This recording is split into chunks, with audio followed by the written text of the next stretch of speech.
I sound sick right now, no one say anything. Not that anyone's necessarily gonna watch this. This is for me. This is my little online diary, whatever. My earrings are so cute. I think this is my favorite pair of earrings. So this is my first time recording. I'm not used to just looking at myself directly in the eye, but that's it. I don't really care for introductions. Again, this is for myself. But anyways, it is, I don't know if it's the 6th, the 9th, or the 10th. I don't know what day. I think it's the 10th of October. And I just want to talk about ego and how I think that is, sorry, I got distracted. Look at my little poster, sorry. I want to talk about ego and how I think it's like genuinely stopping people from their own potential. As in, people are always saying like, you know, oh, why can't this happen for me? How come this girl got this job, I didn't get the job? How come this person got this? How come I can't do this? Like, let's think of like things like, I don't know, weight loss, building muscle, or how come she can lose, I don't know, 30 pounds in a week. I can't even lose 5. And they're like, oh, I'm broken. It always irritates me when people say I'm broken. Because what is the standard of being not broken? Like, what is the standard of being made? And that, I think, is where ego comes in. And I got this thought. I already knew what the ego was, because I know a lot about ego death. I've been through ego death at least like once or twice, so I know all about it. However, like, this all came to me again when I was reading The Power of Now. I've been meaning to read it for a while. A friend of mine like showed me the PDF, like where to read it, and I've been reading it. And it like opened my eyes. I'm writing an anthology right now, so when by the way, Dragon Ball's mid. This ain't mine, but sorry. I'm writing an anthology right now, and a lot of what is said in The Power of Now like directly relates to my anthology. I don't even know, like, I didn't plan to read The Power of Now in order for it to help me with my anthology. I just wanted to read it because I like reading like a variety of books. Like, let me show y'all some.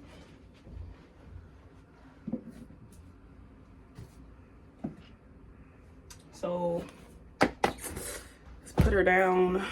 This is not even all of it, by the way. I'm not taking all my books because I'm not trying to, you know, classic.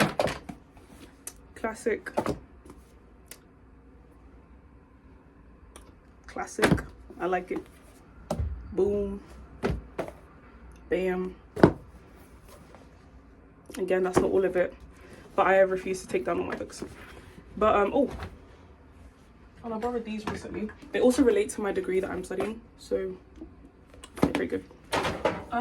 There's not going to be any cuts in this. Again, this is for me.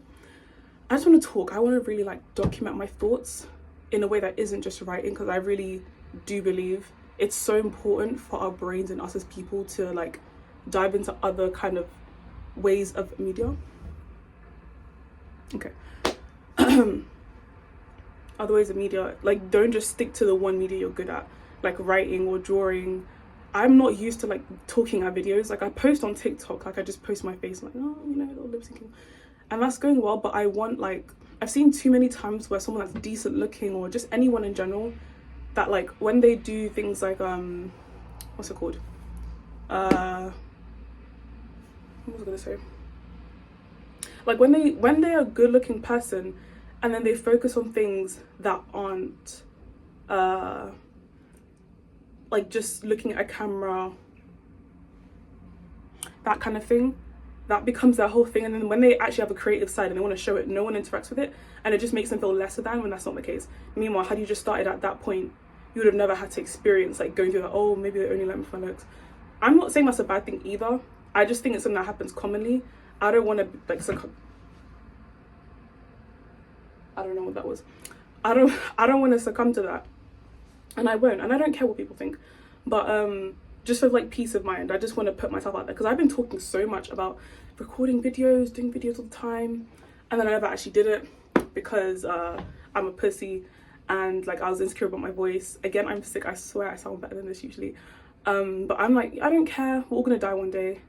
Like, that's not, I'm not trying to even be like a nihilist or whatever. Like, I mean, you know, but like, we're literally, again, let me go back to the ego. See, I've already gotten, you know, distracted, but I'm just talking. I'm just talking. There's no, this is not a help guide. This is nothing. I'm just talking. My belt broke recently. I thrifted it. It's really cool. But yeah, back to ego. It's such a long, I don't even know how long this video is going to be. I'm just talking. I might make a part 2, might not. It's up to Mo really.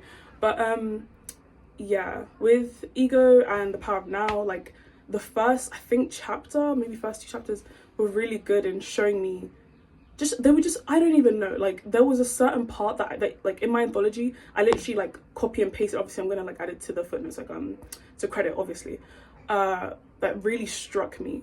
And it was just talking about ego, super ego, separating our mind from ourselves, our mind from our ego. And like I don't know if I created this image or it was in the book, but I distinctly remember, like after I quoted that piece that was in The Power of Now, I ended up writing my own little take on what I just read. And it was like, the way I see, I think I did create it, but I'm not sure. Either way, I'm just talking. I think it was after The Power of Now like described ego and how to separate things from each other, it kind of unlocks everything else for me.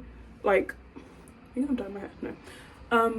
It unlocked everything else for me, because like with me, the way I think, when there's like one problem, I'm always like, there has to be one solution. There's no branches off to it. What the fuck was that? I don't know what that was. But like, sorry, I'm in my accommodation right now.